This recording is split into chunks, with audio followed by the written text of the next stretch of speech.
momento que atraviesa la política argentina puede mover a confusión. Hay quienes creen, mirando las encuestas, que Milei ya remontó la cuesta y está en ese momento en el cual la luna de miel, bueno, equivocó el rumbo de muchos presidentes que creyeron que se iba a prolongar en el tiempo.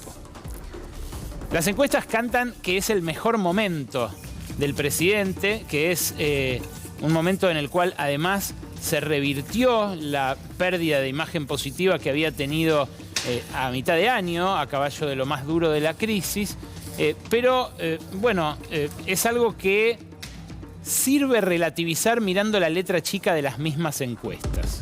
Fíjense ustedes, por ejemplo, lo que sacó Subán Córdoba ayer, una de las encuestas que más viene pulsando la opinión pública, que en realidad marca lo mismo que todas las que publicaron en los últimos 15 días. Una caída de la imagen negativa del gobierno nacional y un aumento de su imagen positiva que además entre octubre y noviembre fue bastante pronunciada. Ahí están los 6 puntos de mejora en quienes responden que aprueban la gestión del gobierno nacional y la caída simétrica de 6 puntos de quienes la reprueban. Pero, como les decía, es lo que dicen todas las encuestas. Hay una de la consultora Tendencias que tiene vínculos con el PTS, del Frente de Izquierda, son especialistas académicos universitarios, pero que trabajan junto con la izquierda, que lo confirman, fíjense las ironías del destino, a partir de otra convicción, la de que Milei domó la inflación. Y claro, lo muestra esta compulsa que hizo la consultora Tendencias al preguntarle a la gente si percibe que ese descenso se nota en su bolsillo. ¿Percibís en tu bolsillo que baja la inflación? Le preguntó Tendencias a la gente, más de 2.500 casos en todo el país, y lo que le respondieron en agosto fue muy distinto a lo que le respondieron en noviembre.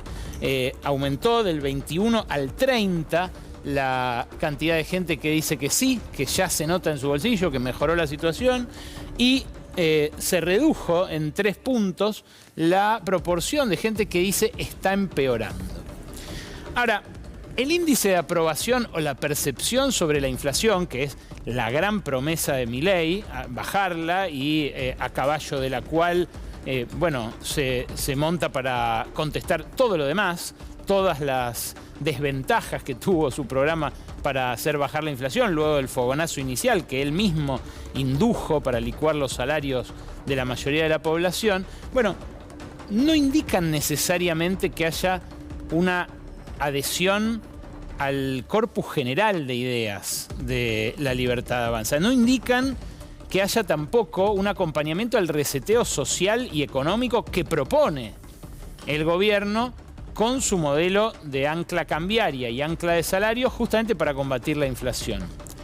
Para ver eso, conviene ir a la letra chica de estas mismas encuestas que preguntan un montón de cosas que en general no ocupan ni los títulos de los artículos escritos al respecto, ni tampoco la mayor cantidad de minutos de análisis en los medios audiovisuales. Fíjate vos, la primera pregunta que seleccionamos de la encuesta de Subán Córdoba, ¿se recuperan los sueldos, como dice el gobierno? Porque lo que viene diciendo el ministro de Economía, lo que viene repitiendo el presidente, es que los sueldos crecen más que la inflación, desde hace meses, que ya remontaron todo lo perdido, cosa que es mentira, y que además ahora están incrementando ese poder adquisitivo. Bueno, la gente evidentemente no es onza. El 63% prácticamente está en desacuerdo con esta frase. Los salarios empezaron a ganarle a la inflación. Hay un tercio que está de acuerdo y van a ver cómo ese tercio se replica en cada una de estas preguntas más programáticas, más cualitativas que hacen justamente las encuestadoras. La segunda es sobre el mantra que repiten los fans de Federico Sturzenegger. Un poco como remake de lo que pasaba en el menemismo, Nada de lo que deba estar en manos privadas, ¿se acuerdan que Dromi la dijo mal la frase? Permanecerá en manos del Estado. Bueno, ¿hay que privatizar todas las empresas estatales? No. La gente mayoritariamente está en desacuerdo con esta idea. Este fin de semana, por ejemplo, conocí una empresa estatal que es ejemplo de tecnología de punta, el INVAP, en Bariloche, propiedad de la provincia de Río Negro, pero dependiente de la CONEA, de la Comisión Nacional de Energía Atómica. Quizás hasta resulte alarmante para muchos de los que están mirando que el 38% casi está de acuerdo con esta frase. Pero evidentemente no es una porción mayoritaria de la sociedad. Fíjense, la pregunta sobre los impuestos a los ricos, que también hace la misma encuestadora Subán Córdoba, no parece reflejar una adhesión masiva a los postulados de Javier Milei. 3 de cada 4 dicen los ricos tienen que pagar más impuestos que el resto. Y solamente un 23% está en desacuerdo con esto que, bueno, casi era un consenso igualitarista de nuestras democracias, aún en el continente más desigual del planeta, que es Latinoamérica. Una más que agrega la consultora Tendencias, preguntó sobre las universidades. Esto que dijo Milei al calor del conflicto con los universitarios, solamente les sirven las universidades a los hijos de la clase media y de la clase alta. Bueno, también 60% de la gente está poco o nada de acuerdo con este precepto, con este postulado. Hay una pregunta especialmente inquietante para el gobierno que se cuela en la encuesta de Subán y Córdoba. ¿Usted votaría en contra del ajuste del gobierno de la Libertad Avanza?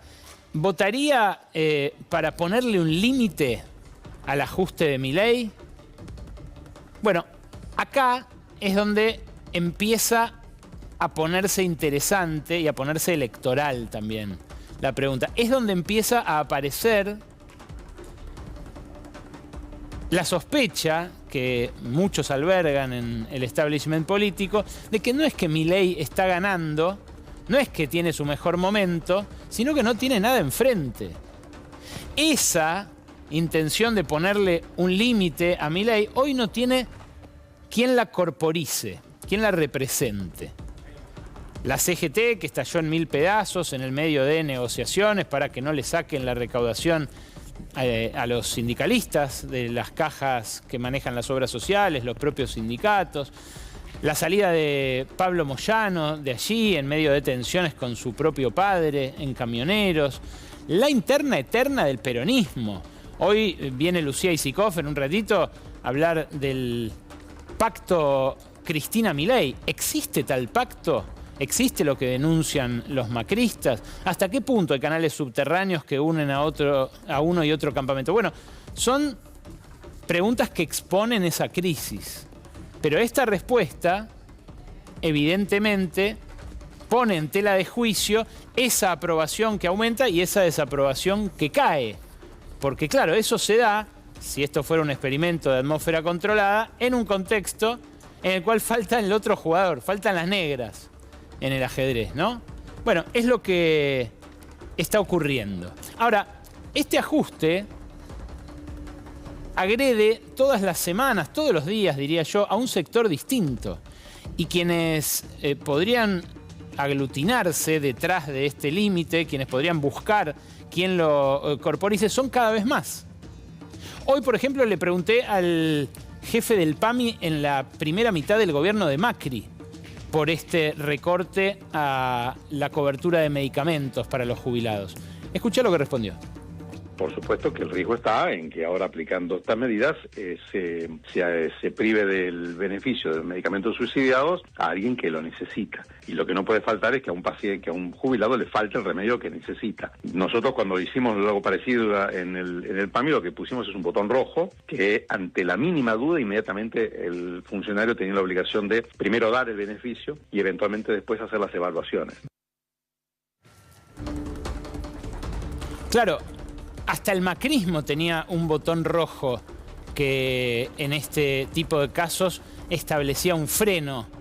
Paraba la motosierra por ponerlo en la propia metáfora. Ahora, si hay algo en lo que Milei acertó, es con el concepto de casta. Lo vamos a hablar con Porto en un ratito. El concepto de casta es un concepto que se hizo parte de la gramática política, tanto de los que simpatizan con él como de quienes lo rechazan, de quienes lo aborrecen.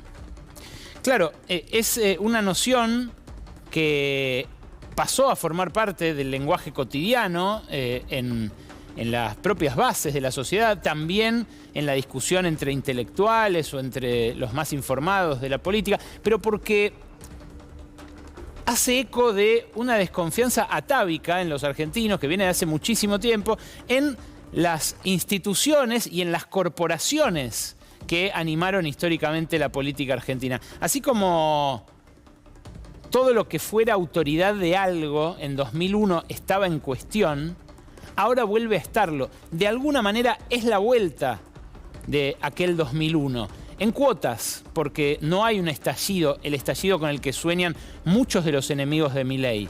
Sí hay ese mismo cuestionamiento, como les decía, a todo lo que hoy tiene nombre y en ese momento no lo tenía.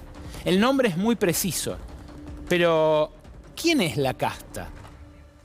Hay otra encuestadora que acá viene aportando nociones realmente reveladoras, justamente porque hace preguntas distintas, que es Sentimientos Públicos. Sentimientos Públicos, de Hernán Banoli, hizo la pregunta que nadie hace: ¿quién es la casta?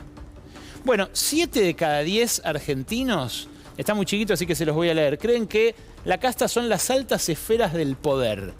Aquellos que nunca pierden, grandes empresarios y políticos que están hace más de una década en el centro de la escena. 6 de cada 10 agreden a los sindicalistas y a los periodistas.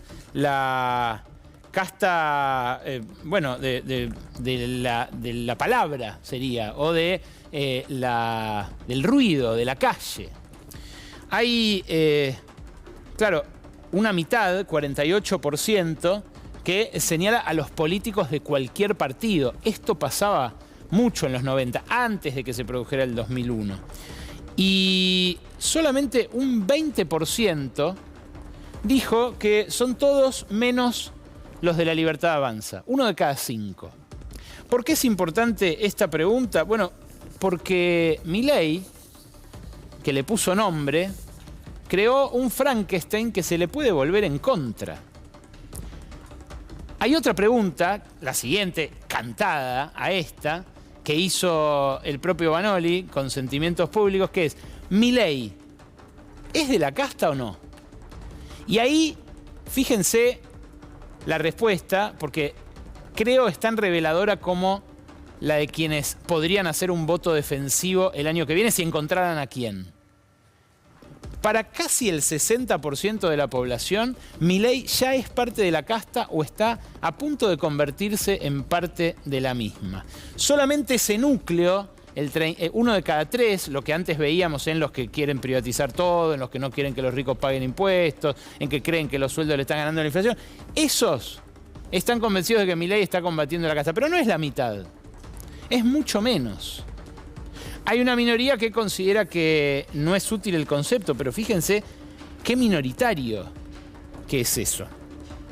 La percepción de que Milei ya es parte de la casta tiene un corte sociolaboral y geográfico también, que es: los agredidos por el ajuste están más de acuerdo con que él ya es parte de la casta y los otros no tanto. Serían jubilados, estatales, científicos, los más ajustados, contra el cuentapropista, el informal, el que se consideraba dañado por el modelo anterior y ahora de algún modo se siente reivindicado porque los demás sufran. Ojo, no le estoy cayendo, no estoy calificándolo, es lo que está pasando acá y en otros lugares del mundo, en Brasil, en Estados Unidos, donde el rencor y el resentimiento, bueno, se ponen en marcha políticamente. Ahora, fíjate estas dos preguntas que hizo Tendencias, volviendo a la consultora de la izquierda. ¿Está conforme con haber votado a Milei? Le preguntaron a quienes lo votaron en el balotaje. 9 de cada 10 lo está. Es exactamente lo que voté, dicen en las redes sociales. Solamente un 4% se arrepiente o está disconforme. Y fíjense cómo pasa lo contrario con los que votaron a Massa. Le preguntaron a ese universo si está conforme con el rol del peronismo en la oposición. Y adivina qué, más de la mitad está disconforme. De vuelta, las negras que no juegan en este ajedrez imaginario donde Milei festeja que gana, que avanza, que corona, pero los otros no mueven. Claro, es la orfandad del sector agredido la que lleva a esta sensación de triunfo, que el gobierno además pone en escena de modo muy hábil, porque el triunfalismo es moneda corriente. Le ganamos a la inflación, domamos el dólar, son todos mandriles, no pasó nada. Bueno, esto es en buena medida, y el manejo de la agenda, la ayuda de jueces, de medios, de incluso los magnates dueños de las redes sociales, lo que mantiene a Milei en el centro del ring solito. La verdadera élite igual no duda.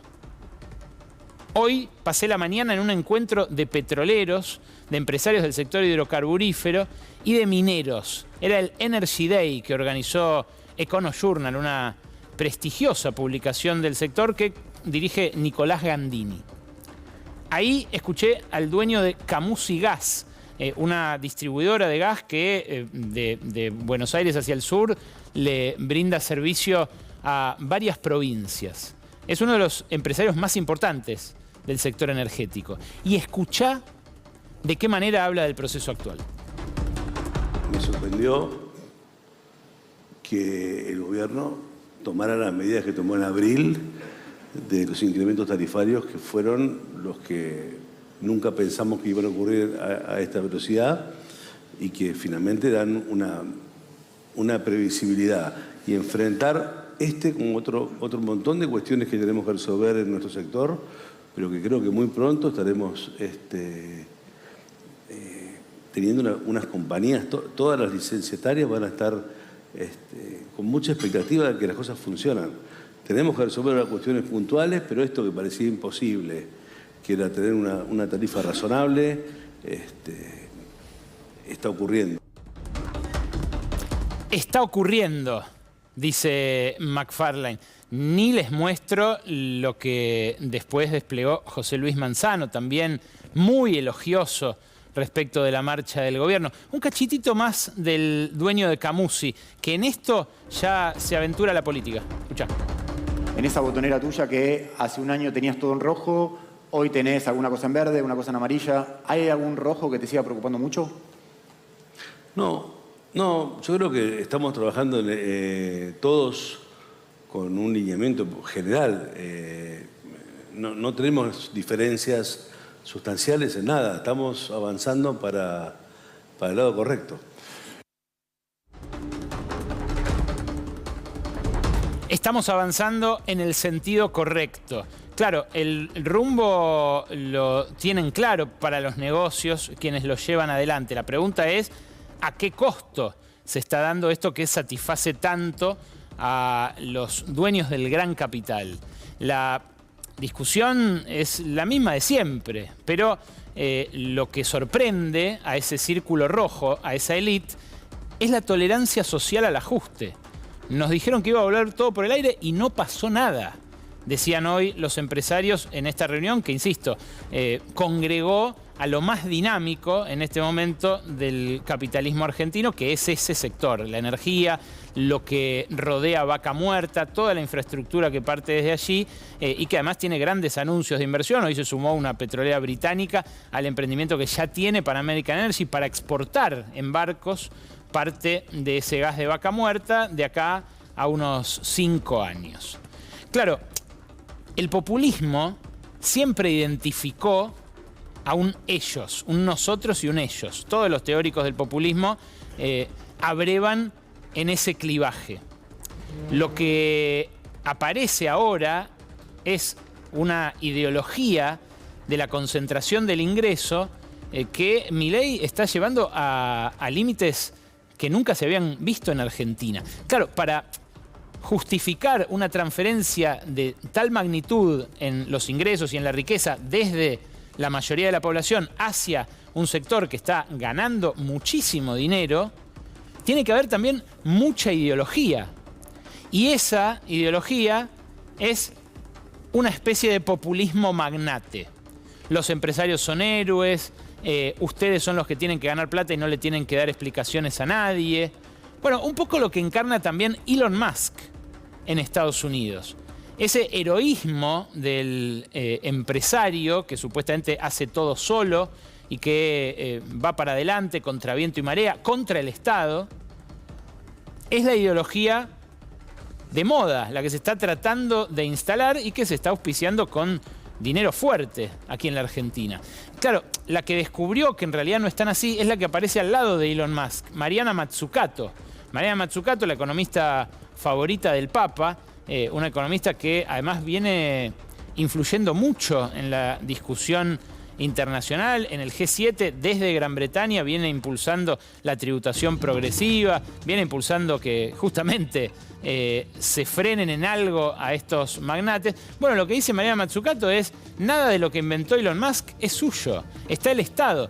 De hecho, en su libro más famoso, El Estado Emprendedor, lo que muestra es que todas las innovaciones de los tecnomagnates, la pantalla táctil, el GPS, la geolocalización, la mensajería instantánea, el Bluetooth, que todo eso fue desarrollado de un modo u otro en colaboración con el Estado, con guita del Estado, con investigación del Estado. Y lo prueban las múltiples vinculaciones y contratos que tiene Elon Musk con las distintas áreas, distintas reparticiones del Estado norteamericano. Esto lo publicó Esteban Actis, un politólogo, en sus redes sociales, un politólogo moderado, no especialmente crítico del gobierno de Javier Milei, que muestra cómo Tesla, SpaceX y las demás compañías de Elon Musk tienen contratos con todas esas reparticiones del gobierno de Estados Unidos. Claro, lo grueso es lo de los cohetes, con el Departamento de Defensa, con la NASA, con múltiples reparticiones que ponen dinero, recursos, que trabajan como si él fuera parte del Estado. Ahora lo va a hacer, porque ahora va a estar codo a codo con Donald Trump en la Casa Blanca. Pero fíjate qué otra cosa tiene Elon Musk con el Estado. Un montón de reclamos y de investigaciones por faltas a la competencia o por abuso de posición dominante. Claro, una cosa no quita la otra. Que les moleste el Estado no quiere decir que no lo usen. Y eso es lo que puede llegar a ser entrar en crisis a una relación que ya nace mal. Porque el Estado a ese populismo magnate le sirve un montón. Y al servirle hace entrar en crisis a esa ideología que sustenta justamente el privilegio exorbitante de hoy ser de esa pequeña porción del planeta que se está beneficiando. En cualquier caso, lo que por ahora van a tener que seguir haciendo los magnates para seguir llevando adelante su política es ganar elecciones. Y ahí es donde vuelve a ser útil el Estado. El gobierno de Milei viene haciendo donaciones discrecionales a distintas ONGs, a distintas iglesias e incluso a fundaciones de sus propios funcionarios como prolegómeno de lo que va a venir en la campaña. Estuvimos revisando la política de donaciones del Estado que se aceleró en estos últimos meses justo cuando empezó a ponerse en marcha la campaña. Y se hizo haciendo uso y tal vez abuso de los bienes que quedan en depósitos de la aduana, que yo no sé si todo el mundo lo sabe, pero que cuando son de contrabando o no son retirados por sus propietarios, se donan. ¿Quién decide a quién se donan esos rezagos aduaneros, esos remanentes? La Secretaría General de la Presidencia. ¿Quién ocupa la Secretaría General de la Presidencia? Karina Milei, justo la armadora del esquema político para las elecciones de 2025 de La Libertad Avanza. En esos containers hay de todo. Hay ropa, electrodomésticos, vehículos de todo tipo, maquinarias. La ley establece que sea la Secretaría General de la Presidencia quien reparte. El que actúa, el que ejecuta a órdenes de Karina Milei, es el subsecretario de Gestión Institucional, Eduardo Lule Menem. Este hombre lo que hace es mandar los productos, mandar los contenedores, mandar los vehículos, mandar lo que sea que queda en la aduana a discreción del jefe, de la jefa, perdón, el jefe, le gusta que le digan, pero lo registra en el boletín oficial, porque la ley misma que le da esa potestad lo obliga a hacerlo. Y ahí es donde entramos nosotros. Revisamos todas las publicaciones en el boletín oficial de donaciones de la Secretaría General de la Presidencia y nos encontramos con que las iglesias evangélicas, Abel Albino, el médico que decía que el semen atravesaba la porcelana y que no había que usar preservativo porque no tenía utilidad para prevenir las enfermedades de transmisión sexual, y también el intendente de Gualeguaychú, que a la sazón es el ex percusionista de Ráfaga, son los preferidos del jefe y de Lule. Son los destinatarios de la mayor cantidad de donaciones de la Secretaría General de la Presidencia. Mira, el gobierno hizo donaciones a 7 municipios que eligió a dedo. Hubo 6 que recibieron más o menos lo mismo, entre 1 y 2 donaciones de ropa, cubiertas de auto, que quedan mucho en la aduana, se ve, calzado, repuestos de vehículos. Son Concordia, en Entre Ríos, Villa Dolores, en Córdoba, Gobernador Virasoro, en Corrientes, Salta, la capital salteña, San Javier y Yacanto, en Córdoba, y Puerto Iguazú, en Misiones. Pero hay un municipio que recibió 9 donaciones, que van desde ropa, calzado, electrodomésticos, hasta un jet ski, 2 motos, 5 motores fuera de borda y un piragüón. Ese es el municipio de Gualeguaychú. Y claro, el municipio de Gualeguaychú es gobernado por este hombre, Davico, que asumió en nombre de Juntos por el Cambio, pero que rápidamente, por su amistad con los Menem, empezó a recibir los favores de esta Secretaría General de la Presidencia, que le mandó más que a 5 provincias juntas. A una ciudad sola le mandó más que a 5 provincias juntas. Incluso recibió más que la gobernación de Salta, que fue la que más recibió estas donaciones aduaneras. Pero te decía que no son los únicos los gualeguaychenses. Tenés las iglesias evangélicas también como grandes beneficiarias de esto. Fíjate lo que recibió, por ejemplo, la Asociación Civil Visión de Campeones de Corrientes. 28.500 artículos que incluyen todo ese detalle que ves ahí: ropa blanca, bazar, termos, mates, cubiertos. La Fundación Portal del Norte de Chaco, 7.500 artículos. La Cristiana Cielos Abiertos de Mendoza, 1,5 millones de artículos. Todo esto mientras se corta muy fuertemente la ayuda a la Iglesia Católica.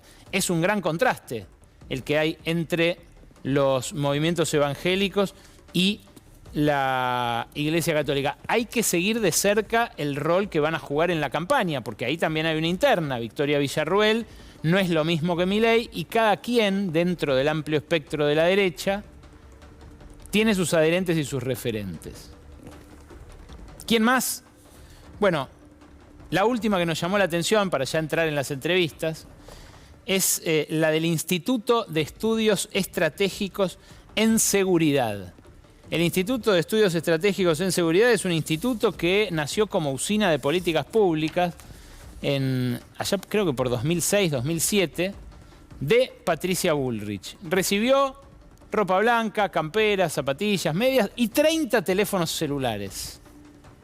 Es un instituto que le puede servir a Patricia Bullrich como plataforma de campaña, pero bueno, donde también trabaja parte de su equipo en las sombras, ¿no? Es ahí donde tuvo su base su experimento electoral, que fracasó, se quedó afuera del balotaje, pero eso no quiere decir que no tenga más intenciones de participar en instancias así de decisivas. Claro, la campaña ya empezó. La repartija esta recién empieza. Veremos hasta qué punto termina Milei haciendo uso del mismo Estado que dijo venía a destruir, porque es muy tentador, evidentemente.